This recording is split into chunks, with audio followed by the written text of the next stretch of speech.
Hello friends, आपका स्वागत है हमारे चैनल वॉइस विद कुशवाहा पर, जिस पर आपको रोज नई नई कहानियां देखने को मिलती रहती हैं। और आज की कहानी है झूठा दिखावा। आज सवेरे सवेरे किचन में शालिनी नाश्ता और चाय बना रही थी कि उसके कानों में आवाज पड़ी, भाई आजकल तो लड़कियां क्या लड़के भी महफूज नहीं हैं। पिछले 1 महीने में अपने शहर से लगभग 250 बच्चे गायब। आवाज हाल में बैठकर समाचार देख रहे शालिनी के पति अभिनव की थी। शालिनी अभिनव को नाश्ता देकर बाहर की ओर बढ़ गई। अभिनव को मालूम था कि उसे बच्चों की स्कूल की फीस जमा करवाने के लिए जाना है, फिर भी एक बार फर्ज के तौर पर ध्यान से जाने की हिदायत देते हुए नाश्ता करने में जुट गए। इस पर शालिनी ने भी आमतौर पर दिए जाने वाला ही जवाब देते हुए कहा, जी हाँ, और बाहर का गर्म मौसम देखकर बिना छाता लिए ही घर से निकल गई। शालिनी आमतौर पर रिक्शे से ही सफर किया करती, क्योंकि उसके पास और कोई साधन भी न था। स्कूल में सारे पेरेंट्स तहजीब से खुद ही सार्वजनिक दूरी बनाए अपनी अपनी कुर्सियों पर बैठे अपना नंबर आने का इंतजार कर रहे थे। शालिनी का नंबर सबसे आखिर में था। उसके अकेलेपन की बोरियत को मिटाने के लिए न जाने कहां से उसकी पुरानी सहेली राधिका भी उसी वक्त अपने बेटे की फीस जमा कराने वहां आ गई। चेहरे पर मास्क लगाने की वजह से शालिनी ने उसे पहचाना नहीं, पर राधिका ने उसके पहनावे और शरीर की बनावट से उसे झट से पहचान लिया और दोनों में सामान्य हाय हेलो के बाद लंबी बातचीत शुरू हो गई। दोनों सहेली एक दूसरे से दोबारा पूरे 6 महीने बाद मिल रही थी।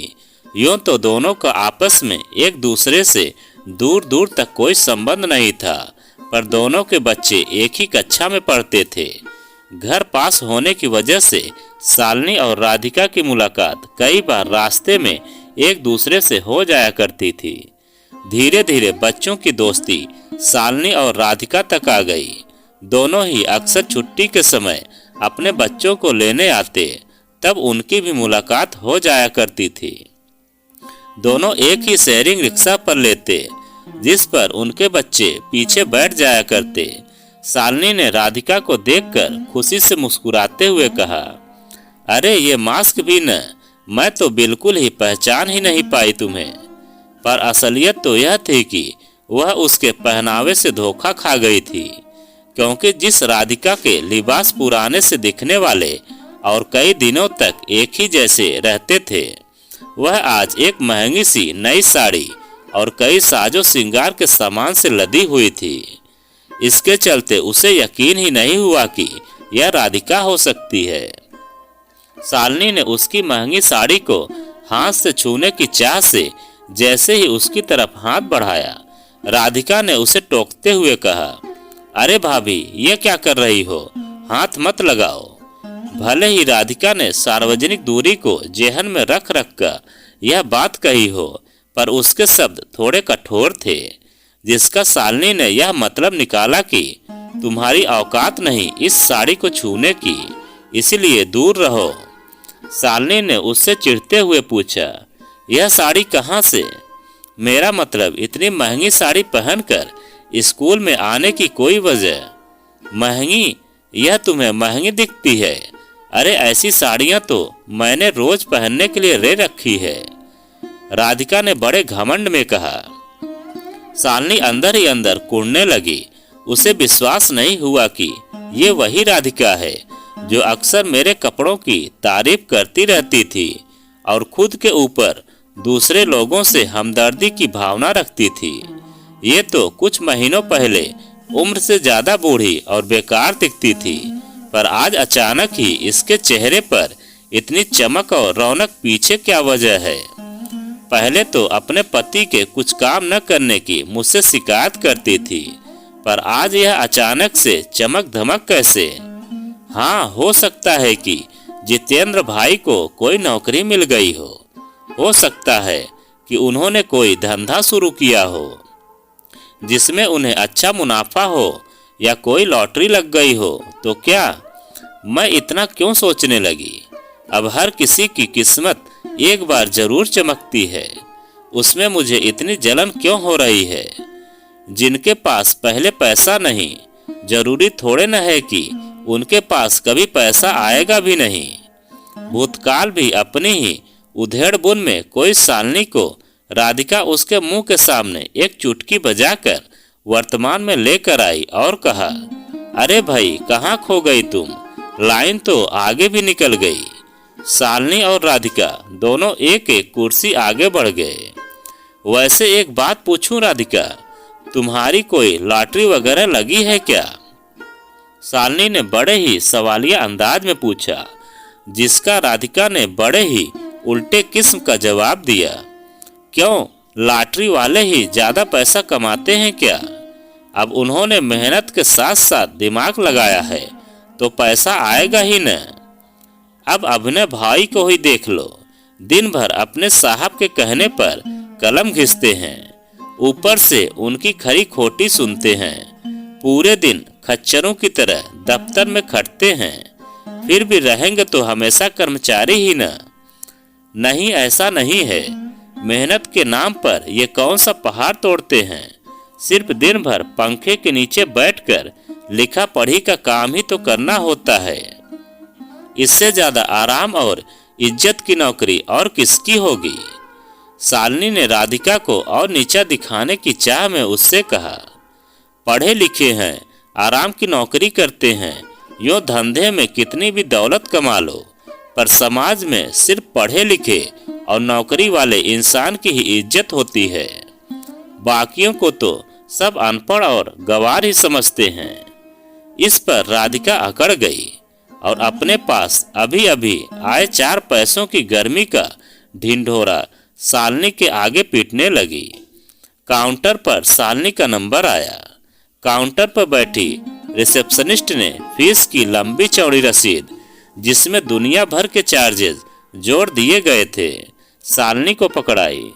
शालिनी ने घर पर पैसे जोड़ जोड़ कर जो हिसाब लगाया था, उससे कहीं ज्यादा की रसीद देखकर उनकी आंखों से धुआं निकल आया। इतने पैसे तो उसके पर्स में भी न थे, पर इस बात को वह सबके सामने जताना नहीं चाहती थी, खासकर उस राधिका के सामने तो बिल्कुल भी नहीं। राधिका ने कहा, मैडम आप सिर्फ 3 महीने की ही फीस जमा कीजिए, बाकी मैं बाद में दूंगी। तभी शालिनी के हाथ से पर्ची लेते हुए राधिका ने शालिनी पर एहसान न करने की चाह से अपने पर्स से एक चेकबुक निकाल अपने और उसके बच्चे की फीस खुद ही जमा कर दी। शालिनी को यह बर्ताव ठीक न लगा, जिसके चलते उसने उसे बहुत मना भी किया था। इस पर राधिका ने कहा, अरे भाई साहब को जब पैसे मिल जाएं तब आराम से दे देना, मैं पेनाल्टी नहीं लूंगी। और वह हंसते हुए बाहर की ओर निकल गई। स्कूल के बाहर निकल कर देखा तो मालूम हुआ कि छाता न लेकर बहुत बड़ी गलती हुई है। गर्म मौसम की जगह तेज बारिश ने ले ली है। इतनी तेज बारिश में कोई भी रिक्शे वाला कहीं जाने को राजी न था। शालिनी स्कूल के दरवाजे पर खड़ी बारिश रुकने का इंतजार कर रही थी, पर मन में यह भी डर था कि आखिर अभी तुरंत मेरे आगे निकली राधिका कहाँ गायब हो गई, वह भी इतनी तेज बारिश में। चलो अच्छा है चली गई, कौन सुनता उसकी ये बातें।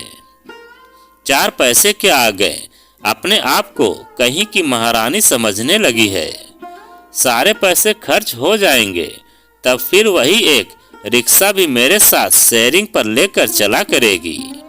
मन ही मन खुद को झूठी तसल्ली देती। शालिनी के आगे रास्ते पर जमा पानी को चीरते हुए एक शानदार काले रंग की कार आकर रुकी। गाड़ी का दरवाजा खुला। अंदर बैठी राधिका ने बाहर शालिनी को देखते हुए कहा, गाड़ी में बैठो शालिनी, इस बारिश में कोई रिक्शे वाला नहीं मिलेगा। शालिनी को न चाहते हुए भी गाड़ी में बैठना पड़ा, पर उसका मन अभी भी यकीन करने को तैयार नहीं था कि यह वही राधिका है जो पैसे न होने के चलते एक रिक्शा भी मुझसे शेयरिंग पर लिया करती थी। सीट बेल्ट लगा लो शालिनी, राधिका ने एक्सीलेटर पर पैर जमाते हुए कहा। शालिनी ने सीट बेल्ट लगाते हुए पूछा, कब ली, कैसे, मेरा मतलब कितने की, कैसे ली के क्या मतलब, खरीदी है, वह भी पूरे 30 लाख रुपए की। राधिका ने बड़े बनावटी लहजे में कहा। शालिनी के अंदर ईर्ष्या का भी अंकुर फूट पड़ा। आखिर कैसे इसने इतनी जल्दी इतने पैसे कमाए, आखिर ऐसा कैसा दिमाग लगाया जितेंद्र भाई ने कि इतनी जल्दी इतने पैसे कमा लिए। और एक अभिनव है कि रोज 12 से 13 घंटे काम करने के बावजूद मुट्ठी भर पैसे ही लेकर आते हैं, वह भी जब घर के सारे खर्चे सिर पर सवार हों। एक इसी के साथ तो मेरी बनती थी, क्योंकि एक यही तो थी मुझसे नीचे। अब तो सिर्फ मैं ही रह गई जो रिक्शे से आया जाया करूंगी। इसका भी तो कहना ठीक ही है कि किसी काम में दिमाग लगाए बिना सिर्फ मेहनत करने से जिस तरह गधे के हाथ कभी भी गाजर नहीं आती, उसी तरह हर क्षेत्र में मेहनत से ज्यादा दिमाग लगाना पड़ता है, यानी कि स्मार्ट वर्क होना चाहिए। जितेंद्र भाई ने दिमाग लगाया तो पैसा भी कमाया, वहीं अभिनव की जिंदगी तो सिर्फ खाने में ही निकल जाएगी।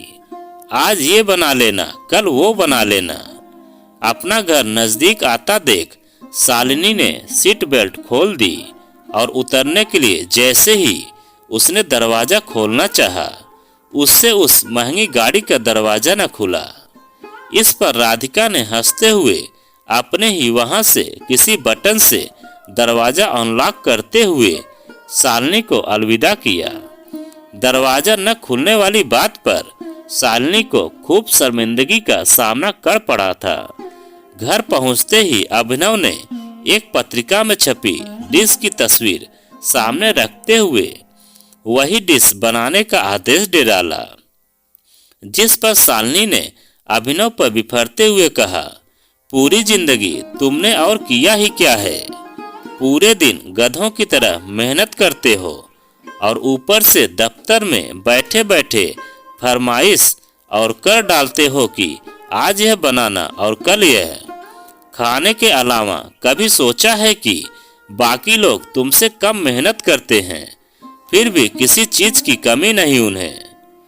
घूमने को 4 व्हीलर है, पहनने को ब्रांडेड कपड़े हैं, कुछ नहीं तो कम से कम बच्चों के फीस का तो ख्याल रखना चाहिए। आज अगर राधिका न होती तो फीस भी आधी ही जमा करानी पड़ती और बारिश में भीग कर आना पड़ता, सो अलग। अभिनव समझ गया कि यह सारी भड़ास उस राधिका को देखकर निकाली जा रही है। अभिनव ने बात को और आगे न बढ़ाना चाहा, जिसके चलते उसने चुप रहना ही बेहतर समझा। दोपहर को गुस्से के कारण शालिनी ने कुछ खाना न बनाया, सिर्फ खिचड़ी बनाकर अभिनव और बेटे सोनू के आगे रख दी। अभिनव चुपचाप जो मिला खाकर रह गया, उसने कुछ बोलना लाजमी न समझा। रात तक शालिनी ने अभिनव से कोई बात नहीं की। उसके मन में तो सिर्फ राधिका और उसके ठाट बाट के नजारे ही रहकर याद आया जा करते थे और अभिनव की काबिलियत पर उंगली उठा जाते। डिनर का वक्त हुआ। अभिनव ने न तो खाना मांगा और न ही शालिनी ने पूछा। देर तक दोनों के अंदर गुस्से का जो गुबार पनपता रहा, मानो सिर्फ इंतजार कर रहा हो कि सामने वाला कुछ बोले और मैं फट पड़ूं। दोनों को ज्यादा इंतजार न कराते हुए ठीक उसी वक्त भूख से बेहाल बेटा सोनू शालिनी से खाने की मांग करने लगा। सोनू को डिनर के रूप में हल्का नाश्ता देकर शालिनी ने अभिनव पर तंज कसते हुए कहा, बेटा आज घर में कुछ था ही नहीं बनाने को, इसीलिए कुछ नहीं बनाया, तू आज यही खा ले, कल देखती हूँ कुछ। अभिनव ने हैरानी से पूछा, घर में कुछ था नहीं और तुमने मुझे बताया क्यों नहीं? आखिर किस बात पर तुमने दोपहर से अपना मुंह सिल रखा है और सुबह क्या देखोगी तुम? मैंने नहीं बताया और तुमने क्या सिर्फ खाने का ठेका ले रखा है? सबसे ज्यादा जीभ तुम्हारी ही चलती है, तो इंतजाम देखना भी तो तुम्हारा ही फर्ज बनता है न। और वैसे भी मालूम नहीं हर महीने राशन आता है तो इस महीने कौन लाएगा। अभिनव बेइज्जती के ये शब्द बर्दाश्त न कर सका। इस वजह से वह उस रात भूखा ही सोया रहा, मगर शालिनी से कुछ बोला नहीं। सवेरे होते ही राशन के सामान से भरा हुआ एक थैला जमीन पर पटक कर उसमें से जरूरी सामान निकालकर अभिनव खुद ही अपने और बेटे सोनू के लिए चाय नाश्ता बनाने में जुट गया। रसोई के कामों से फ्री होकर दोनों बाप बेटे सोफे पर बैठकर नाश्ता करने में मगन हो गए। अभिनव रोज की तरह समाचार चैनल लगाकर बैठ गया। आज सबसे बड़ी खबर की हेडलाइन देखकर उसके होश उड़ गए और उससे भी ज्यादा उसके पीछे से गुजर रही शालिनी के होश उड़ गए।